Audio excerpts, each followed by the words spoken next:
Yes, children, in today's class, let us start with question number 2 of Try These, page 140, on the topic congruence of triangles. Question number 2 is, in this figure, AB is equal to AC. AB is equal to AC. And D is the midpoint of BC. This D is the midpoint of BC. तो हम पहले लिख लेते हैं what is given to us. Given AB is equal to AC. ठीक है. दूसरा क्या दिया है? D is the midpoint of BC. D is the midpoint of BC मतलब BD और DC बराबर हैं. ठीक है. It means BD is equal to DC. Then next हमें क्या दिया है? D is the midpoint of BC, which means BD is equal to DC. ठीक है. अब हमें फर्स्ट क्या निकालना है? State the 3 pairs of equal parts in triangle ADB. Triangle ADB कौन सा है? ट्राइंगल ADB ये वाला. Triangle ADB and triangle ADC. ADC कौन सा है? ये वाला ट्राइंगल है.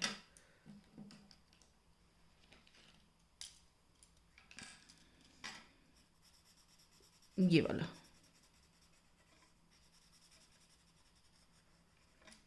Right.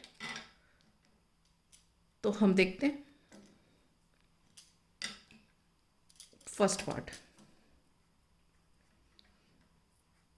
3 pairs of equal parts in triangle ADB and triangle ADC are AB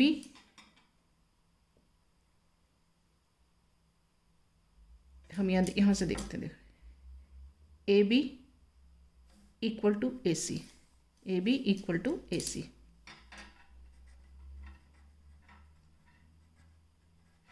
ठीक है. नेक्स्ट BD बोलेंगे तो क्या दूसरा क्या होगा? ये देखो यहाँ से अगर मैंने बोला BD बोला तो दूसरे में क्या होगा? CD. सीक्वेंस गलत नहीं करना है. BD CD. तो हम बोलेंगे नेक्स्ट क्या है? BD equal to CD. अब क्या है? ये देखो ये कॉमन है. तो अगर DA बोला तो यहाँ भी DA हो गया. थर्ड क्या हो गया? DA is equal to DA. ठीक है. AB इक्वल टू AC क्यों है? क्योंकि इट इज़ गिवन. हमें दिया था ना AB इक्वल टू AC. यहाँ पे गिवन तो यहाँ गिवन लिख दिया. BD is equal to CD. BD equal to CD क्यों हुआ? D is the mid point of BC. ठीक है. और DA इक्वल टू DA क्या हुआ? Reason it is common. ठीक है. Therefore triangle ADC is congruent to triangle ADB is congruent to triangle ADC by SSS congruence criteria. ये हमारा क्या है? ये सेकेंड पार्ट है. सेकेंड पार्ट पूछा है ना, is triangle ADB congruent to triangle ADC. yes, triangle ADB is congruent to triangle ADC by SSS congruence criteria. अब बोला है is angle B equal to angle C. क्या एंगल B और angle C बराबर होंगे? Yes. Angle B is equal to angle C by CPCT. Now what is this CPCT? CPCT is what? हर एक में नहीं लिखूंगी, खाली यहीं लिखूंगी. Corresponding parts of congruent triangles. अब ये corresponding parts of congruent triangles क्या होते हैं, मैं आपको ये बताती हूँ. देखो, ये वाला फिगर जो है ये कुछ इस तरीके का है. ठीक है, हमने क्या शो किया है, ये और ये क्या है, इक्वल है. ये और ये इक्वल है और ये कॉमन है. तो हमने बोला कि ये दोनों ट्रायंगल्स कॉन्ग्रुएंट हैं बाय SAS कॉन्ग्रुएंस क्राइटेरिया. ठीक है, अब देखो, ये A था, ये B था और ये C था. ठीक है, और इनके ये बीच में D है. ओके, अब देखो, जब ये दोनों कॉन्ग्रुएंट हो गए, मतलब ये एक दूसरे की कार्बन कॉपी है. मगर इसका मतलब क्या है, अगर मैं इस ट्रायंगल के ऊपर ये वाला ट्रायंगल रख देती हूँ तो आपस में ऐसे करके ओवरलैप हो जाना चाहिए. ठीक है, अब देखो मैं इसको ओवरलैप करती हूँ. ये देखो, मैंने ये ओवरलैप कर दिया. तो आप क्या देखो, कुछ भी एक्स्ट्रा पोर्शन कहीं से नहीं बचा है. कुछ बचा है? कुछ नहीं, सब एक दूसरे से एक के ऊपर एक है. तो यहाँ क्या बोल रहे हैं, angle B equal to angle C. अब आप ये देखो, मैं इसको खोल रही हूँ, ये कहाँ है, ये देखो, ये रहा एंगल बी और ये रहा एंगल सी. ये दोनों एक के ऊपर एक हैं. ठीक है, तो ये जो एंगल्स हैं, these are called the corresponding parts of congruent triangles. मतलब ये जैसे ये और ये दोनों इक्वल हैं, ये और ये एंगल दोनों इक्वल हैं. ठीक है, so these are called the corresponding parts of the congruent triangles. Is that clear? Right. Now coming to question number 3. In the figure AC is equal to BD. क्या दिया है हमें, AC is equal to BD. लिख देते हैं यहाँ पे, given AC is equal to BD. और क्या दिया है, AD equal to BC. AD equal to BC. ठीक है, which of the following is true, ABC congruent to ABD या ABC congruent to BAD. Right.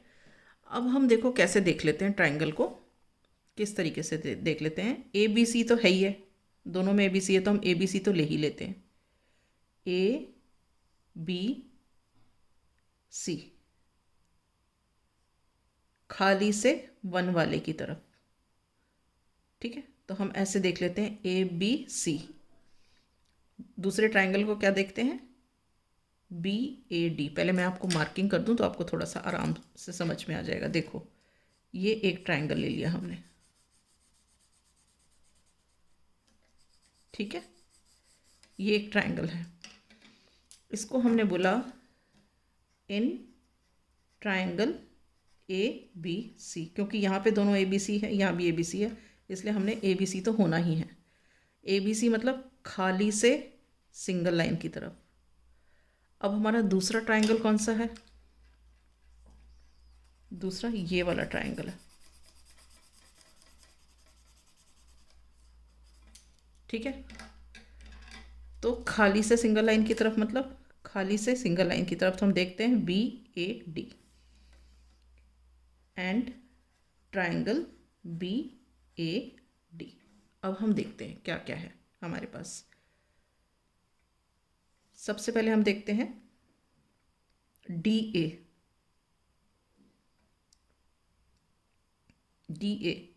अगर मैंने लिखा DA तो मैं क्या लिखूंगी, CB. DA CB. तो यहाँ लिखेंगे हम DA is equal to CB. DA is equal to CB दिया हुआ है, दोनों सेम है. यहाँ पे BC लिखा हुआ है, मतलब ये बताएगा बेसिकली ये दोनों लेंथ सेम है। अब उसके बाद ये है DA, फिर यहाँ पे आ गए हम AC, DA, उसके बाद चले हम AC, और उसके तो दूसरा क्या, उसके बाद इस तरफ का क्या होगा, AC इक्वल टू BD। यहाँ से देखते हैं, एक मिनट, ये देखो AC इक्वल टू BD, ठीक है। अब उसके बाद AB equal to BA, AB equal to BA।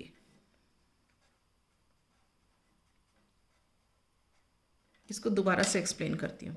देखो, जो हमारा ट्रायंगल है ABC, ठीक है, ABC है, तो इस ट्रायंगल का हमने CB लिया,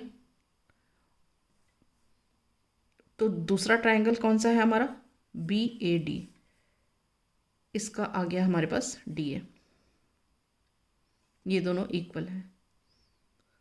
अब उसके बाद ये वाला जो ट्रायंगल था हमारा ABC, उसका हमने क्या लिया, AC, तो दूसरा ट्रायंगल कौन सा है हमारा, ये BAD, तो ये डबल लाइन वाला BAD में क्या है, ये है BD, तो ये हमने BD ले लिया। फिर वापस आए हम अपने ट्रायंगल ABC में, उसकी थर्ड साइड क्या है, AB, ठीक है, और दूसरा ट्रायंगल क्या है हमारा, ये BAD, उसकी थर्ड साइड क्या है, BA, तो AB इक्वल टू BA, इस तरीके से। तो हमने क्या देखा, DA is equal to CB, AC is equal to BD and AB is equal to BA।